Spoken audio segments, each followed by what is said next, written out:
Back again in Peoria, Illinois. Our live coverage begins right now. We have Kevin Gillette on the right with his back to us, going against one of the exciting young bowlers on the tour, son of Dick Weber, 19-year-old Pete Weber. And Bo, we have Dick up here with us, and we're going to get some comments from you, Dad. He whipped you, didn't he? I'll pick a winner for you already, Pete. Oh, no. He did beat you. First shot.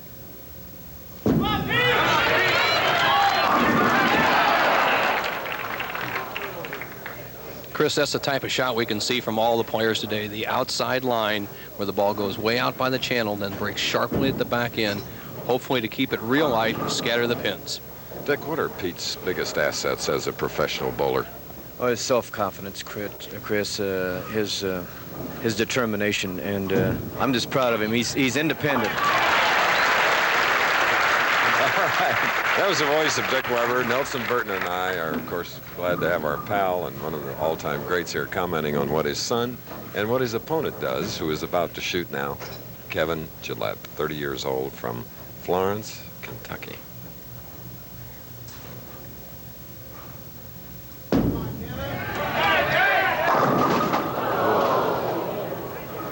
The 4-7-9, the ball broke very sharply at the back end. That's the one penalty you can have playing the outside line. From inside, they might have tripped the 4, but here the ball cuts right through. No chance to knock out the 4 or the 7 with the 2-pin. Last year, the champion here was Earl Anthony. Earl finished 51st, Marshall Holman 28th, Guppy Troop 104th. Little extra speed. However, an open frame and an 11-pin lead by Pete Weber. With Earl Anthony finishing 51st, Chris, if you kind of reflect on what causes a player to be a winner one year and maybe not do well the next year, a lot of it's the lane condition. The PBA has their own lane maintenance crew, and they vary the condition every week.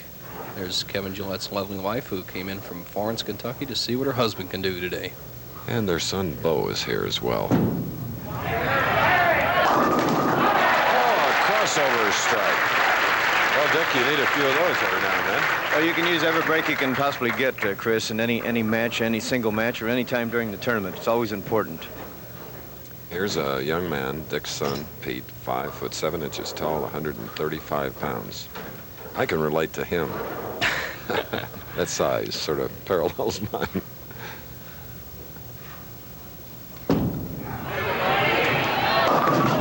High hit 3-6-10. What did he do there, Dick? Well, he just hung on the ball a little bit. Didn't really stay with it and get the thumb out early. He just hung the ball with the thumb and lofted it too much, and that's the reason the ball went real high.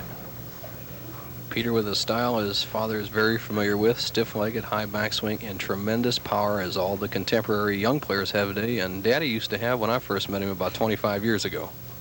Daddy lost it, though. Beautiful shooting of spares by Pete Weber of Florissant, Missouri, where we were last week at the Dick Weber Lanes, a suburb of, that great city of St. Louis.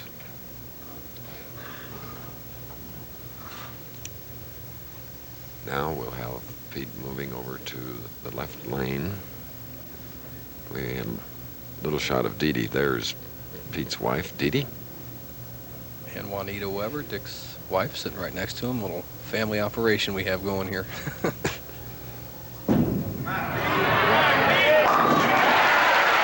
he's in the pocket. Dick, as we replay that strike shot, here it is. Look where the ball is at the 45-foot mark, out about the 6th board, then breaks 11 boards solid into the pocket in the last 15 feet. That's tremendous revolution and power. If he can keep it in that area, he'll definitely string some strikes. Right now, here is Kevin Gillette, a one-time winner, 3 years as a pro.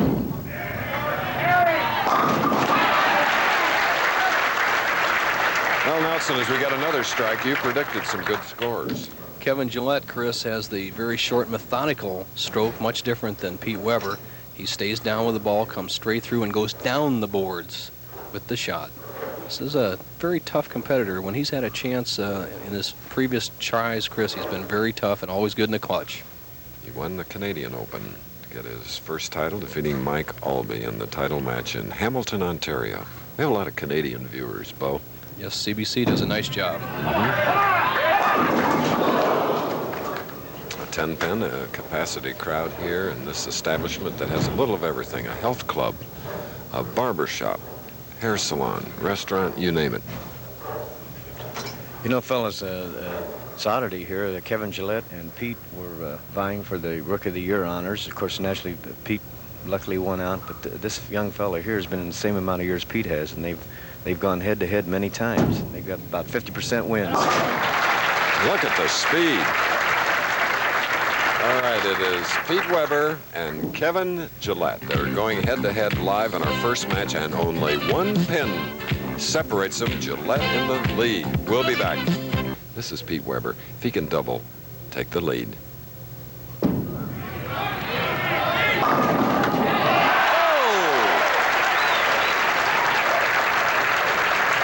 And his father, Dick, is up here with Nelson Burton and me. Describe that one, Dad. Well, that's something Dad used to do back in the 1940s and 50s, Chris, but that's an asset that Pete has. He has such a strong rolling ball that he gets a good pin action like that. All right, 10th on the current PBA money list with 17. Dick, first opportunity, I want to get your advice, what you'd give to a parent about coaching his or her child in bowling. Let's watch Pete, though, first. Going for 3 in a row. Now that he has it, what advice would you tell the parents viewing about coaching their own children? Well, Chris, I taught my kids all the basic fundamentals of the game, and that was it. After that, they developed their own style around the basics. When they had a problem, they had to come to me because I'd never forced the question onto them. Dick, what basic number one thing would you say? Arm swing, footwork, timing, what? Oh, I just think the basics of approach, swing, and delivery of the ball, Bo, and that's about it. Let them develop their own. That was a 5th frame shot by Kevin Gillette of Kentucky. He had a spare up, and now he's going to have to try to cover the 10-pin on the right line of this championship pair at the Landmark Recreation Center. Kevin Gillette uses a lot of speed across lane, and so far the difference in this match has been the power of young Weber. He has carried the light hit. Kevin Gillette has left 2 weak 10s, one in the 4th frame and one in the 5th. Bo, as we look at Mrs. Gillette, we asked Kevin earlier why this tournament has special significance. Well, I got knocked out by Jim Miller the 2nd week of the season, and this is my first chance to get back into the Firestone. And the Firestone is the biggest tournament of the year that we have, and it's something that the prestige alone is worth the trip, much less the money.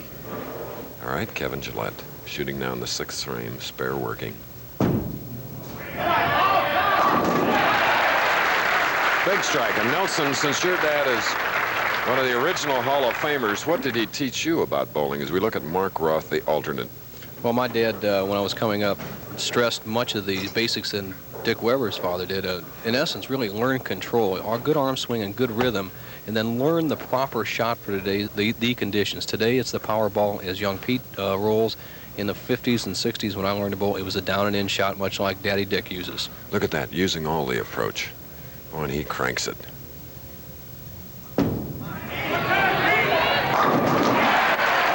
Four-bagger for this young man. This is nerve-wracking, fellas. I can't stand it up here. Earlier this week, we asked Pete how much advice he received from his father this week. I didn't take any advice this week from my father because he made the cut also, and he was busy concentrating on his own game. That's my. And maybe we'll get a win out of the Webers anyway this week. Well, there are enough Webers to come at you. And Dick had a good week. He was right up in the top 5 until right near the end. Gave way to his son, who made a tremendous charge the last 3 games. Count 'em, 5 in a row for 19-year-old Pete Weber, going out to a 40-pin lead, and Kevin Gillette, the 30-year-old from Florence, Kentucky, is tiger by the tail today. We'll be back after this. Hi, I'm Earl Anthony. Next week in Toledo, Ohio, I'll attempt to defend my title in the second jewel of bowling's Triple Crown, the $200,000 PBA National Championship. Be sure to join us live at 3:30 Eastern Time on ABC. Earl Anthony, who finished 51st here in defense of his championship in the True Value Open, 26,000 short of the $1 million mark. Next week, the winner, PBA Nationals in Toledo, will be 38,000. Maybe he'll have better luck next week. 310 for Kevin, and you can see just how he feels on that face, the expression. That was a critical shot for Kevin to get back in the match. He just pulled up at the line and muscled the ball and left the 310 baby split. And I really like this style of shooting spares. He goes across lane with a lot of speed and uses deflection and accuracy to convert splits and spares. 2-1 for the pros. That's one way. Let's watch Kevin Gillette's release. Gillette has a good uplift on the ball. His wrist rolls underneath it, and he throws a spinner. Now watch his thumb will come out about 12 o'clock right here, and then his fingers will rotate counterclockwise around the ball, and the track on the ball will be outside the fingers and outside the thumb, about 2 inches outside both holes. Former automobile salesman. All right, finally, getting untracked in the 8th. He had a double in the 2nd and 3rd. But he's going against Pete Weber, who has strung 5, and there he is. 5'7", 135 pounds is Bob Handley, who will meet the winner of this, is warming up. Dick, that's one great thing about bowling. All sizes can really enjoy the sport. Definitely, we have a size like Steve Cook, who's 6'5" and 250 pounds or so, and of course we got Sam Flanagan, 6 foot, and we have Wayne Webb's 5'2" or 3. So all sizes correct. A high hit for Pete Weber, 3-6-10. That 40-pin lead can sometimes be deceptive. Big power players have trouble filling the frame sometimes, and Kevin Gillette still can shoot a 227. Didn't that come up beautifully to cover the 3-6-10? A young man that finished 2nd, runner-up to Jim Miller in the Showboat Invitational. And last year he finished 3rd in the Denver Open, 3rd in the Kessler Classic, in his dad's hometown of Indianapolis, Indiana. Chris, I wish you had seen Dick Weber when he saw that low shot that John DeLisa just gave. He thought that Peter's ball was going right in the channel, and he just turned over and said, oh my goodness, what's happening? But it well converted. Peter needs to mark in the 9th and 10th to close out Gillette. He needs a spare in the 9th and a spare or mark in the 10th.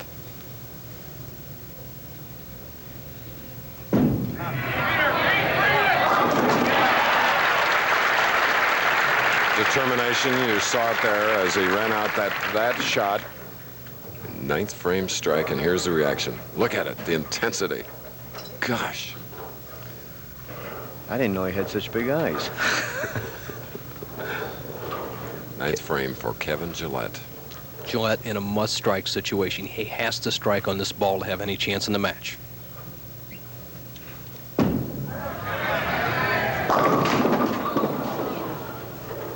Leaving the 4-pin, our scorekeeper today, back after an absence, Palmer Falgren, who was a True Value Open winner in Florida.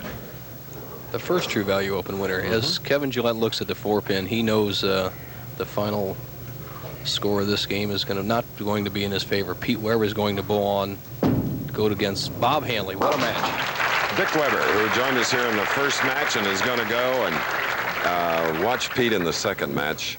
And Dick, see you next week in Toledo. Thank you very much. All Chris. right. Thank you, Bo. Let's pause a few seconds to hear these messages from some of the sponsors of the Professional Bowlers Tour. The Professional Bowlers Tour. This ABC Sports exclusive is being brought to you by True Value Hardware Stores. True Value, more than just a name. It's our way of doing business. Back again in Peoria. Our first match has ended, and the final score with 6 strikes, Pete Weber eliminating Kevin Gillette 222 to 195. A powerful game.